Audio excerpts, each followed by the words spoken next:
for sure.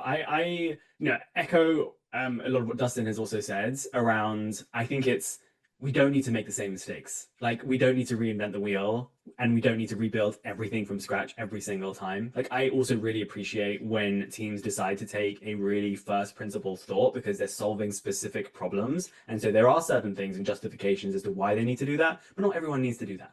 And nor is it needed in order to keep it in this kind of monolithic centralized code base where you control everything. You don't modular, or like you don't focus on taking modular components and adding it into the work you're doing because of a specific reason, or you're trying to build a really novel solution. And I think there is merit for that, but the majority of teams don't reinvent the wheel. You don't need to. And it's one where like you can leverage existing innovations in order to run faster. You can run faster if you're building on top of solid infra and you're working with really strong infra partners as well. And so that allows you to get to market faster, allows you to get customers faster. It allows you to build valuable solutions and test them in market and test specific hypotheses. Whereas if you're just building everything from scratch, you could just be in a little basement, in a little tunnel and build for 2 years and then realize that actually that's not what the market wants. So I think being able to have tighter feedback loops and really releasing things to customers, validating things, being honest, to say whether what you're building is actually unique and valuable and something that the ecosystem wants. And there's a lot of low-hanging fruit. I mean, the UX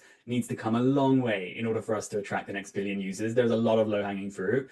But if what you're building isn't resonating with users, then you need to have an honest conversation as to whether what you're building is really incredibly unique or whether you need to go in a different direction and figure out what it is that your users really care about and really want as we think about reducing liquidity fragmentation, improving security, improving UX, and just building much more novel and better solutions through crypto and through Web3.